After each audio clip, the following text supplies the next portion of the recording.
In our modern world, we put celebrities on pedestals and we take great pleasure in ripping them down. Is Meghan to blame? Is it Harry? Have they been unfair to the Queen? It looks spoiled. It looks hypocritical. The goldfish bowl of royal life is not for everybody, and it clearly wasn't for Meghan Markle. She felt stifled in the royal family, and she was determined that she was going to do it her way, and my goodness, she has done. Harry and Meghan will make an insane amount of money. Together, they are the most potent royal couple in the world. People welcomed her in. She was a star. It was the Markle sparkle. And all the stuff with her family, her father. I'm really disappointed I haven't seen my grandson. They want to say it's the media's fault. They want to say that it's Harry's fractured relationship with his brother. Then it became the diva duchess. Why is she a diva? Why? Was she pulling Harry out? Did she force his hand? Pick your villains, pick your heroes. They're all there. Do you think they walked away or were they pushed away? Maybe they've just looked around at the rest of the royal family and just thought, that's not what we want. This hasn't led to a happy ending.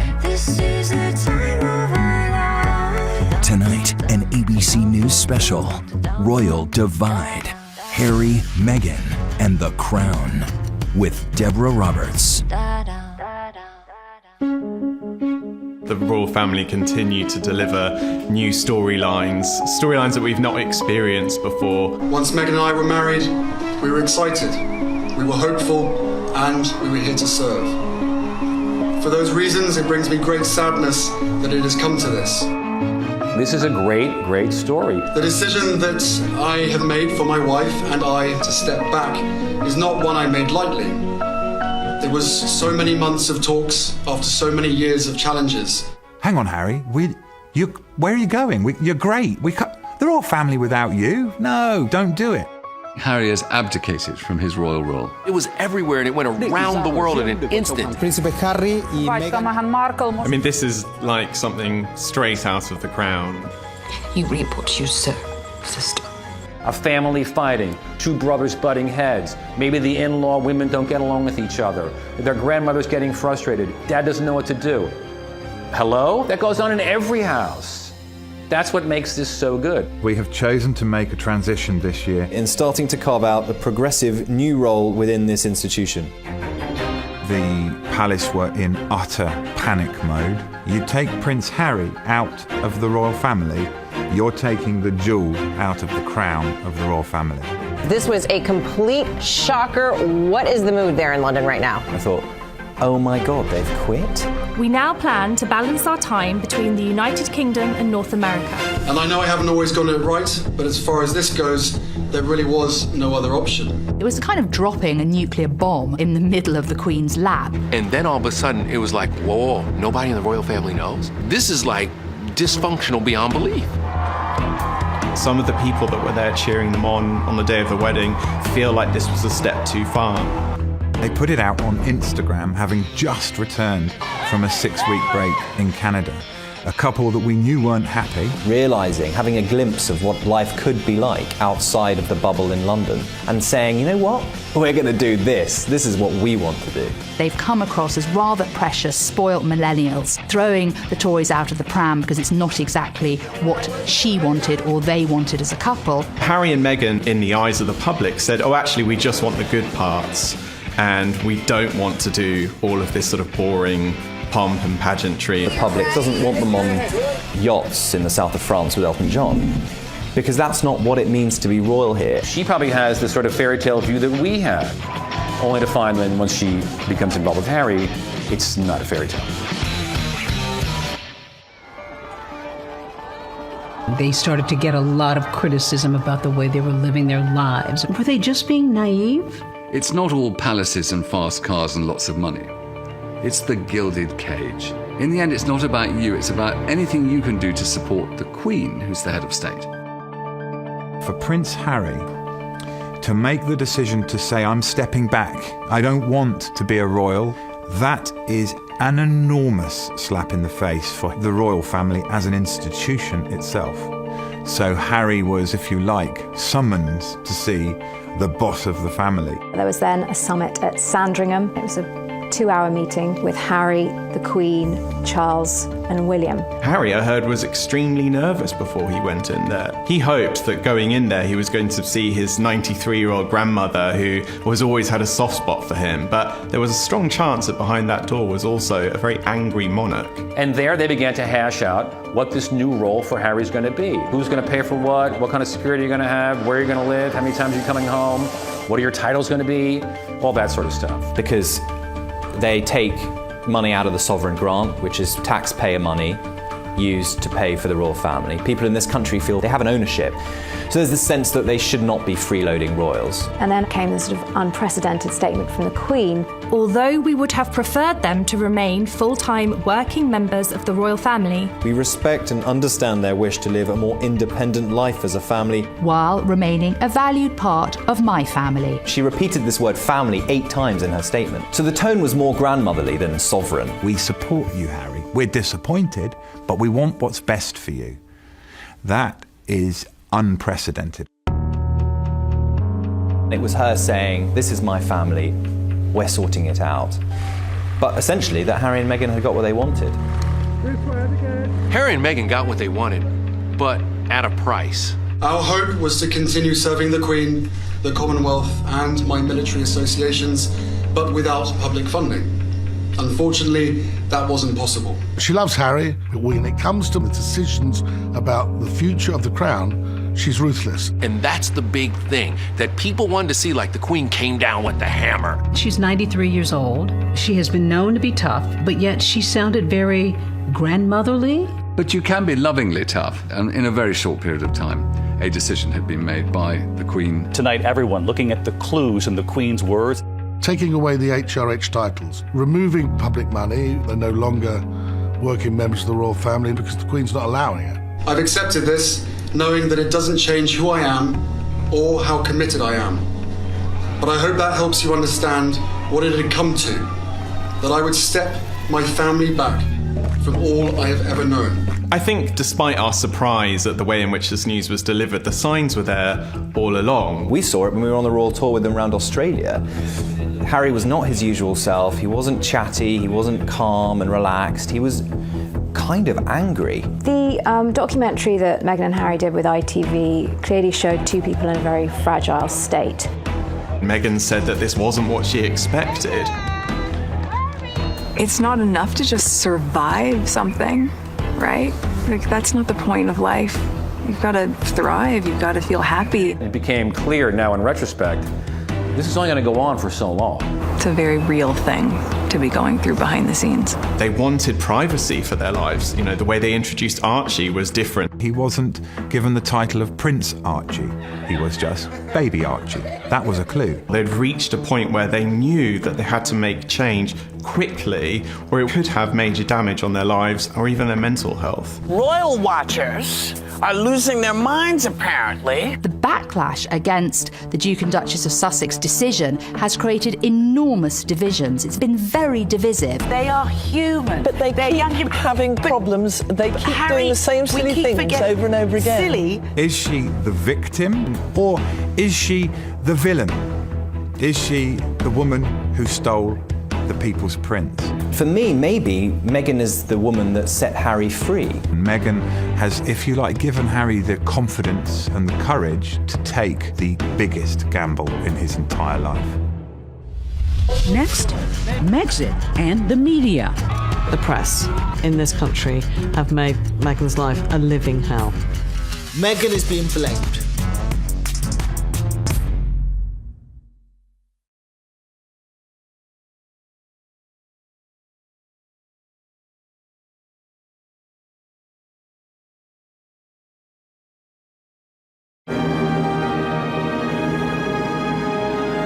It seems almost 1,000 years ago, from May of 2018, when Meghan and Harry got married. It was this beautiful spring day.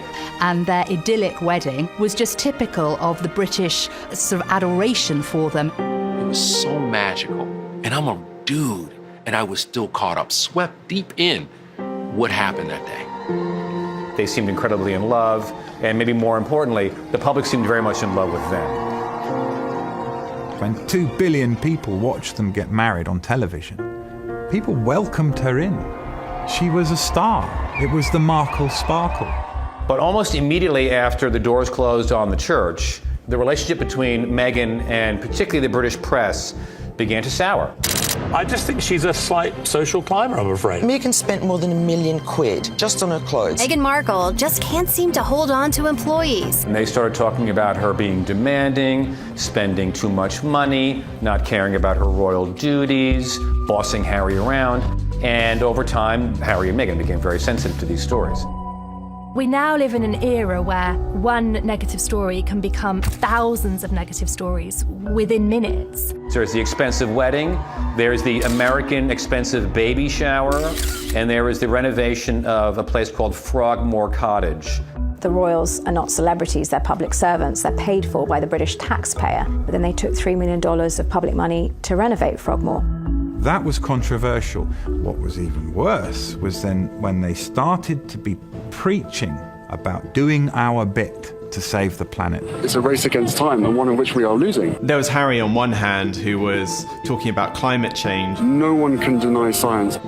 But then, in the other, he was going on private jets to attend Google summits in Italy. I think the idea of being carbon footprint crusaders and then turning up in your private jet, that's shooting fish in a barrel for the press. Don't do that, it's dumb, right? So it's diva-ish behavior, basically, that the British press is accusing them of. And then when Archie was born, it was very strange that there was this kind of secrecy around the birth. People are scratching their heads going, why are you being so cloak and dagger? The Princess of Hugs is now saying, step away from me, like this is private, this is only about me. Funny that, because her wedding wasn't only about her. There was uproar in the British media about them not doing the grand moment on the steps of the Lindo wing like Kate did. She just had this baby. She's sitting in the hospital and she's like, you want me to go out there and do the dance for the press? Not happening, my brother. How much of a big deal is this? Ordinary people share the photos of their kids too. Why won't you do that, right? We covered your wedding, now show us the baby. It seemed ungrateful. Harry and Meghan changed a tradition and they released a photo with the Queen, with Prince Philip, with Meghan's mother Doria. These key moments that have happened in their lives have been shared on Instagram instead. We're in this world now where the press is being bypassed and they can't bear it, so they just need to be as sort of sensational as possible. The criticism started, she's opening her own car doors, she doesn't understand royal protocol, she's talking too much, she's not talking enough. She was under the most unbelievable level of scrutiny. My British friend said to me, I'm sure he's great, but you shouldn't do it because the British tabloids will destroy your life. And all the stuff with her family, her father, her sister. Meghan Markle's family is a disaster.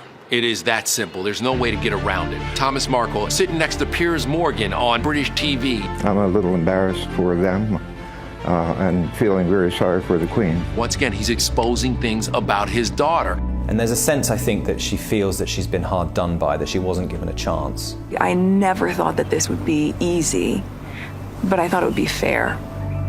For me and for my wife, of course there's a lot of stuff that hurts. I will not be bullied into playing a game that killed my mum. He thinks that the press killed his mother, that the sound of the camera shutter, reminds him of that horrible time. You really can't blame him for feeling that way. However, at the same time, those cliques are journalists who have been invited, and it's a very different thing to the photographers who were physically pursuing his mother throughout her life. I think he's terrified for Meghan. And there was an element right at the bottom of this, when you boil it all down, of a loving husband trying to protect his wife. I spoke to Harry a few days ago. He has suffered a lot from all of the things that have happened to him. He suffers a lot from people judging him. There is validity to the idea that the press have hounded Harry and Meghan. Diana was literally chased into a tunnel and died. I don't think they've been any worse than they were during the Diana years. Princess Diana was actually physically hounded by the paparazzi. They had cameras in her face, they were chasing her down the street. Nothing like that has happened to Harry and Meghan. When you continue and constantly see and hear negativity, it can be overwhelming. You can feel powerless and lost. You can feel different, confused, or like you don't belong. There's been a big conversation about the coverage that Meghan gets versus what Kate gets. But Kate, in her day... Happy birthday, Kate. She was hounded. She was the most photographed woman in the world for quite a number of years. When she was just a girlfriend, the tabloids were relentless. But the difference is with Kate is that when she got married, suddenly she could do no wrong and the papers backed off. With Harry and Meghan, she's still painted out as the villain. She is still Duchess Difficult. And that's a narrative that the tabloids absolutely adore. We've got perfect Kate, trashy Meghan. The list of complaints against Meghan is astounding. She made avocado toast for a friend who was visiting, and he put it on Instagram, and then suddenly the headlines were about how she is contributing to climate change and unfair labor practices, and she's choosing end of the world. Yeah. But when Prince William bought Kate an avocado for her morning sickness, oh, that's wonderful. What a wonderful, loving husband. And once again, you see the difference in the way the press treated those two women. You only need to look at some of the coverage that has called Kate a fashion icon for wearing a strapless dress, but then called Meghan vulgar just a few weeks earlier. Vulgar! Her fashion choices raised many eyebrows. It's a disgrace. And it's these sort of discrepancies that have made it quite difficult to understand what it is that the British press have had in for Meghan. So, yeah, I can understand why he's blaming the media, because the media are to blame. Do you think race played a big part here? We saw it in the British press. You know, these tones, these words being used as exotic, or Harry's new girlfriend straight out of Compton. When people say, that's not a racial undertone, that's just racist, isn't it? Let's be honest. She was brought up nowhere near Compton. She's from Los Angeles. She went to a private school in Hollywood. All the coverage of her is not as one of us, but of this strange, exotic being. She's not the all-white, all-wholesome girl that Kate is. He sees what his wife is going through now. And this is all very, very raw with him. Now, Meghan is being blamed. Blame the black woman. She's separated Harry from his family. The reason that they didn't want any press pictures of Archie after he was born, because they knew perfectly well that all the press wanted to know was, what colour was he? A BBC host had the guts and boldness to tweet a picture comparing Archie to a chimpanzee. If you listen to every single excuse that was given, but he didn't mean it, it was a joke, it was racist. And not one member of the royal family said anything to support or defend her. I think both of them felt very alone towards the end of their time in the firm. When we come back, Meghan and the royal reality. The royal family is not kombucha at your door at 4 o'clock in the morning. It's stale sandwiches and white bread. That is what the royal family is.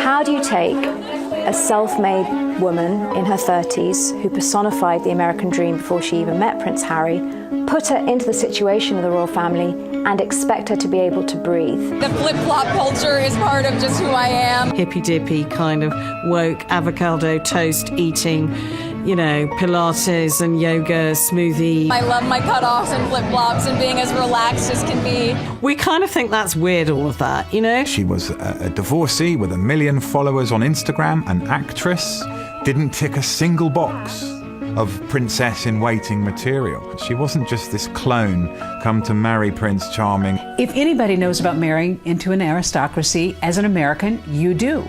Are there rules? Is there a rule book when you start to enter this world of nobility? And America, we love the royal family and we love the aristocracy, so of course we must know how it's done. Table manners, like 6 forks, 6 knives, 3 spoons, 4 glasses, and that's what Meghan has had to go into. But do you have that sense of responsibility, Prince Harry, for what you're asking Meghan to do? That sense of responsibility was essentially from day one. But, I still had to have some pretty, frank conversations with her to say, look, what you're letting yourself in for is, it's a big deal. On the day she said I do, she also took on a job at the same time, a job that she had absolutely no say in how she gets to do. The whole reason that the House of Windsor has survived is that it's essential that the spotlight is on the monarch and the heir apparent, and any other member of the royal family who tries to take too much oxygen away from the Queen or the heir has found themselves getting into difficulties. I would argue that it looks like it's a very hard place for a modern woman. Being a part of this family and the platform that comes with that is an incredible responsibility that I take really seriously. I think the way Meghan tried to work in the palace didn't fit in with how other members of the royal family worked. I know aides who have one meeting a month with their principals. Harry and Meghan were popping in and out of the office almost every day for briefings and updates. I think they felt that she'd come in and, kind of be a sleepy little royal. But Meghan was like, no, I need to know the people, the places, I'm going to talk to people, I need to know nationalities, I need to know languages. There have been reports that she comes to meetings with tons of questions and binders, that she does the work ahead of time. She's aggressively emailing her staff at 6 a.m. She couldn't do anything right. Now, if every American got in trouble because they sent emails too early in the morning, I'm like, isn't that what you're supposed to do? Women don't need to find a voice. They have a voice. They need to feel empowered to use it. And people need to be encouraged to listen. Suddenly, Meghan's charm, that was her hard work and her perseverance, was being turned into a problem for the royal family. I cannot believe it's 2020 and we're still faulting women for being ambitious. To be relatively boring is to be a very good fulfiller of the royal role. Honestly, you want to leave your glam and your drama to the politicians. The characters that do well in the royal family are those stoic characters who really live to serve, who put their head down. Camilla, who supported Charles amazingly. Kate, who is now an absolutely wonderful queen in waiting. She was incubated into being a princess. She's learned never say anything, always smile, always have lovely hair. You're done. Now, I think we, as a country, have to think, well, is that what we really want from our royal women? We want them to be Stepford wives? Really? There's a motto, never complain, never explain. And the royal family don't like it when anybody rocks the boat. That was always Diana's problem. It was isolating, but it was also a situation where you couldn't indulge in feeling sorry for yourself. You had to either sink or swim. And you had to learn that very fast. And what did you do? I swam. When the BBC Panorama interview aired, that was a seismic moment for the monarchy. You could not believe that here was one of the most prominent members of the royal family spilling the most intimate details of her life on national television. But you really believe that it was out of jealousy that they wanted to undermine you? I think it was out of fear, because here was a strong woman doing her bit. Interesting, driven, passionate people like Diana, like Meghan, they find those constraints very, very hard. You're not allowed an opinion. And in this day and age of Twitter where everyone has an opinion, it's very hard to just say, oh, you know what, I'll bite my tongue on every single little thing. And of course, it's terrifying, the thought for the royal family that this may repeat itself if the Duchess of Sussex decides to give an interview, probably to the American press. I hope to God Meghan breaks her silence and does a Diana-style interview. I hope she does. She deserves it. Why not? She needs to be able to clap back at all those haters. But Meghan gave us a glimpse into how she's feeling anyway when she spoke to ITV. That now famous phrase that she said to Tom Bradby, where she said, "Thank you for asking me how I am." And also thank you for asking, because not many people have asked if I'm okay. But it's a very real thing to be going through behind the scenes. And the answer is, would it be fair to say not really? Okay. What did you hear when you heard that statement? What I thought of that was she's a shell of herself. She's not that full of life, optimistic American that we first saw on that sofa when they were engaged. And I think she thought, well, why should I have to do all of this in the public eye if no one's going to listen to me and none of the really good ideas I have are going to be heard?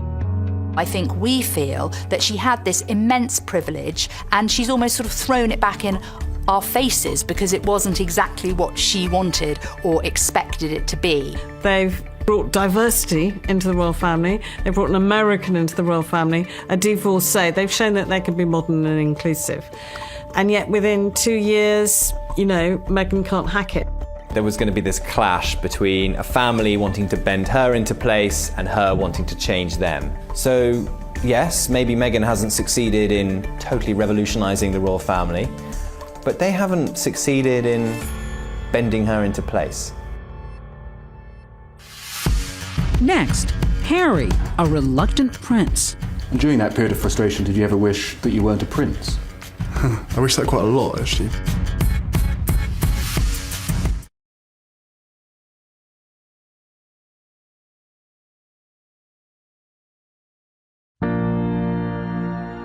What we've always known with Prince Harry is that he is a reluctant royal. You can take the prince out of Harry, but you can't take the Harry out of Harry. I want you to hear the truth from me, as much as I can share, not as a prince or a duke, but as Harry, the same person that many of you have watched grow up over the last 35 years, but now with a clearer perspective. Now, life is going to be very different for him. Yes, the abdication of royal rank is a huge step for a prince. And he has followed his heart. God knows. He's followed his instincts.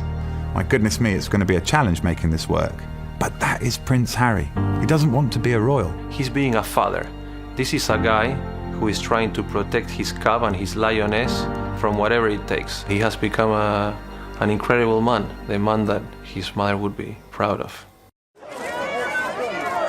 I think it's really important to remember that the British public have kind of adored Harry, and he is like the nation's favourite son. We felt so devastated for him when we saw him as a young boy walking behind his mother's coffin. Somebody losing their mother and then it being, projected to the millions on TV screens. It gives me chills thinking about it. He said, I kept thinking, this is my mother. Why are you crying? You couldn't have loved her like I loved her. The country essentially adopted Harry and William as their own. The fascination now, especially with this generation, is we care about her sons and we want to make sure that they're happy.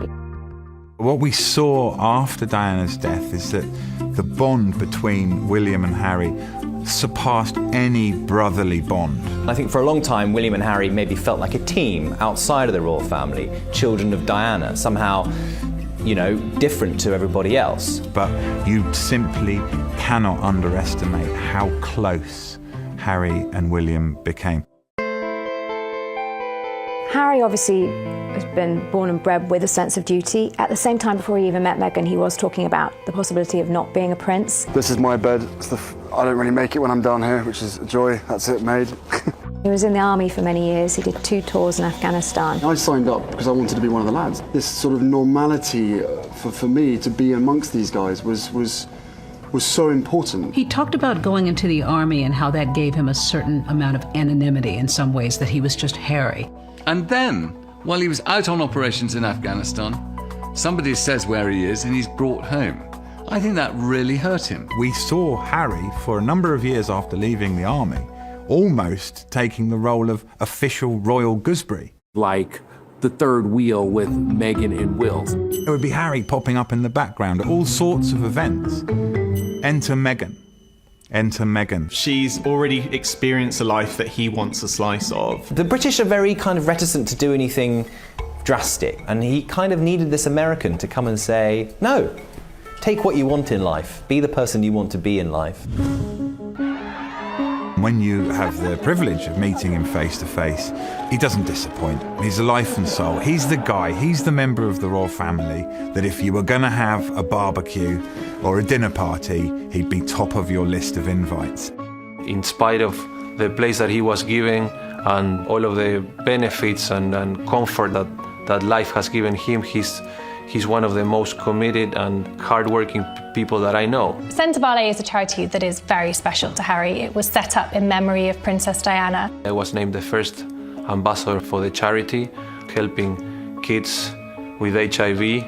My commitment to Centre comes from an inspiration from the leader of Centre, which is Prince Harry. Africa's very close to my heart. Obviously, my mother had a soft spot for Africa as well. Sadly, over the last couple of years, Harry and William's relationship has gotten worse. Sometimes to Harry, William is his brother, and other times he's the future king and his boss. And it's always hard to sort of differentiate where the line is. When seeing Harry and Meghan's whirlwind romance unfold, William put the brakes on, or tried to, and said to his brother, look, just take your time. Don't rush into anything. I don't think Harry ever really got over that. There's been a lot of talk in the press about rifts with your brother. How much of that is true? We're brothers. We'll always be brothers. We're certainly on different paths at the moment, but I will always be there for him, and as I know, he'll always be there for me. There's very little that we know about William's reaction to this, and from the conversations I've had with aides, he said very little. I think as a brother, he's been quite hurt at Harry's actions. Harry's decision comes from a very powerful statement he made last year in this ITV documentary when he said, "I will not play the game that killed my mother." Every single time I see a camera, every single time I hear a click, every single time I see a flash, it takes me straight back. How can he live every day with the job that he has if that's the reaction that he's feeling? I think Harry still seems like that guy who was wounded at the age of 12 when his mother died. When I started my public life 12 years ago, I understood the media might be interested in what I did. I can only imagine what you may have heard or perhaps read over the past few weeks. But I was not aware of how overwhelming that attention would become. But the media is a powerful force. In a manner that's been hard to bear. I hope that helps you understand what it had come to. I will be reducing the extent of the public life I've led so far.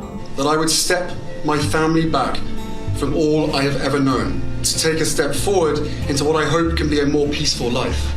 I could see in his eyes and in his voice that he's on to something really spectacular. There are definite echoes of Princess Diana in the speech that she gave, but you would have thought that rather than repeating this, Harry would have looked at that and seen that it actually didn't work for his mother outside the protection of the royal family, and she was much more vulnerable and much more exposed. Tragically and paradoxically, it makes his story that much more compelling. If he had said it's all behind me, people wouldn't be paying attention. But because he says it's not behind him, he becomes that much more of an ongoing story. So his honesty is almost drawing the attention that he probably doesn't want. Going forward now, if this decision for Harry to step back does nothing else, I hope that it heals that breakdown in relationship between Harry and his brother William. Because unless they reconnect, unless they can continue to be mentors for each other, certainly when Prince William eventually becomes king, he'll be a far lesser king without Harry as his support. Coming up, Harry, Meghan, and money. Who's going to pay for their security?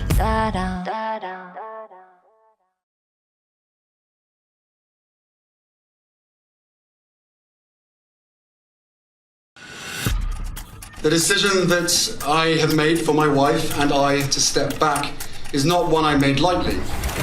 The breakaway royals Meghan and Harry. Meghan has left the UK and now returned to Canada. We are taking a leap of faith, so thank you for giving me the courage to take this next step. Do you think they walked away or were they pushed away? I think they walked away. I think they had enough. This is the start of a whole new adventure for the Sussexes, for Harry and Meghan, and their ability to choose to give Archie exactly what kind of life they want for him.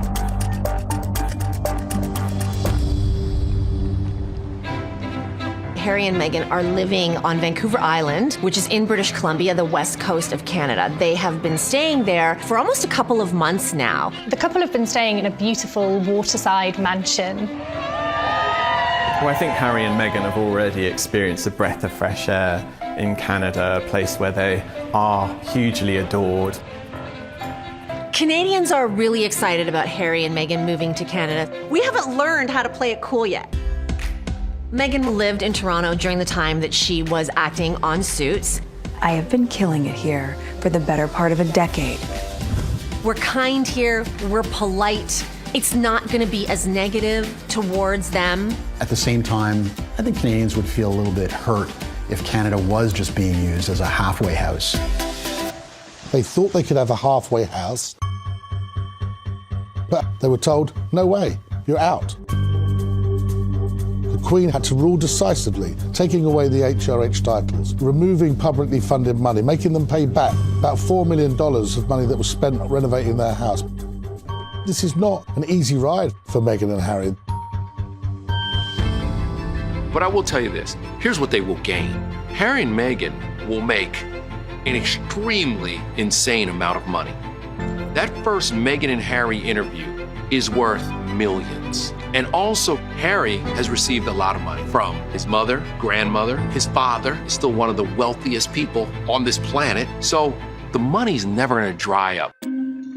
What I hope will happen is they will use their celebrity, they will use their charm and good looks and whatever to raise money from people all over the world. I think that him and Meghan together, from that platform that they are creating, are going to be very important in the history of making the world a better place. Meghan and Harry's decision to step away from the royal family only enhanced their brand potency. They're now famous and culturally symbolic in a way that no other royals have ever really been. The problem that the Queen has is she has to protect the royal brand, and it has immense prestige. Yeah, there have been huge conflicts of interest when royals have tried to monetize the brand. I'm so unconventional that instead of serving tea, I serve ocean spray granapple juice drink. We've had Fergie with some rather strange commercial adventures. 我是 Peter Phillips. If Peter Phillips, the grandson of the Queen, is allowed to go to China and film a milk commercial, I think Harry and Meghan getting involved in philanthropic-related projects for Netflix or Apple TV is not going to be a problem. I don't think Prince Harry means he's going to become a brand ambassador for Rolex. Harry can still raise all the money he needs for Africa and the Invictus Games. Meghan can do all the things she wants to do now on a regular basis. She can be Angelina Jolie, a nice version. The last remaining question for Canadians is who's going to pay for their security? Canadians are very particular about taxes and money and where it's going. Estimates for Harry and Meghan's security have come in at anything from $1.3 million to $8 million. Everybody's talking about, will they be able to pay for their security? You're damn right they'll be able to pay for their security. And they could pay for yours too. I think that actually Harry and Meghan are going to get into more difficulties with paparazzi. There'll be less of an organised structure around them every time they go to an event. We saw it with Harry's mother, Diana, Princess of Wales. Photographers chased Diana, not to get a picture of Diana. They chased Diana to get a picture of Diana in her current emotional mood. That's what's going to go on with Meghan. At every single moment in their lives, whether it's the first major commercial deal or their next child, every single moment will be tracked. The idea that by somehow stepping back from the royal family, they're going to somehow regain control of their privacy is tragically a fool's errand. That's just not going to happen. In fact, it's going to get worse. UK photographers have traveled and camped out in Vancouver Island for weeks now, so they still will be photographed in Canada. He wants to live a normal life, as normal as his life is going to be, right? Because when you have 1,000 paparazzis outside your house in Canada waiting to get one picture of your son, that's not very, very normal. Next, a monarch and her grandson. Would the British public welcome them back? I think the British public will always welcome Harry back.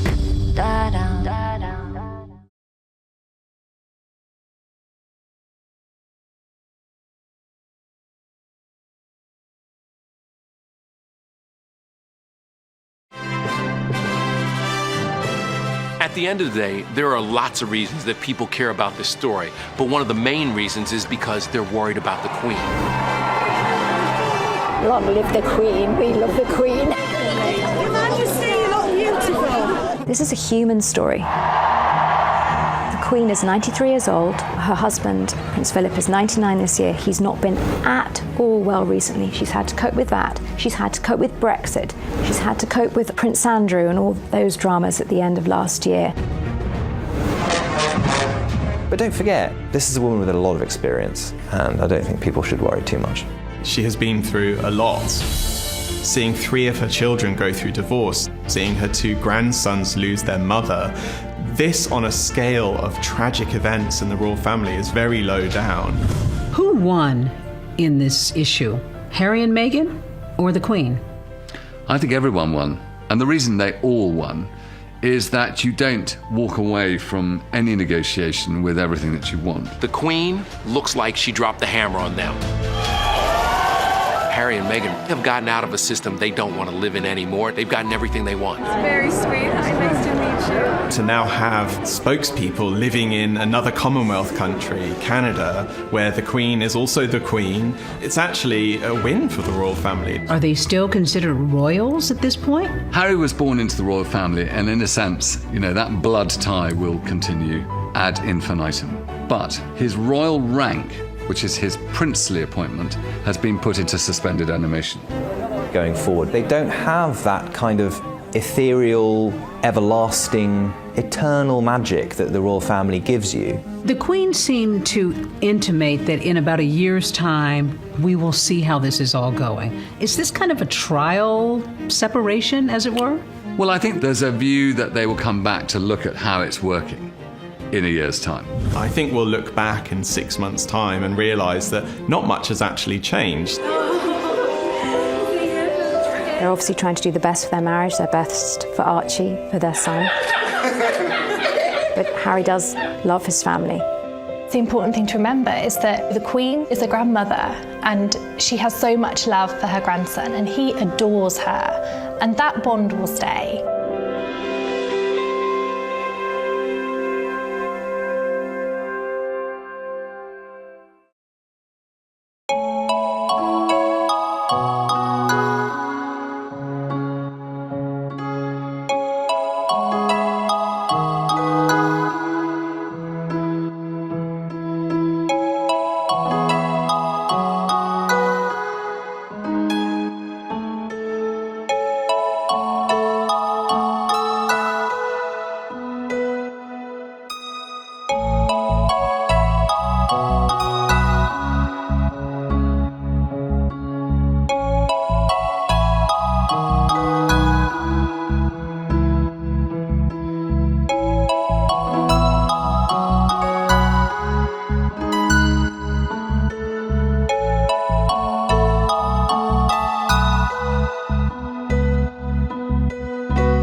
self-made woman in her 30s who personified the American dream before she even met Prince Harry, put her into the situation of the royal family and expect her to be able to breathe. The flip-flop culture is part of just who I am. Hippy-dippy kind of woke avocado toast eating, you know, Pilates and yoga, smoothie. I love my cutoffs and flip-flops and being as relaxed as can be. We kind of think that's weird, all of that, you know? She was a divorcee with 1 million followers on Instagram, an actress, didn't tick a single box of princess-in-waiting material. She wasn't just this clone come to marry Prince Charming. If anybody knows about marrying into an aristocracy, as an American, you do.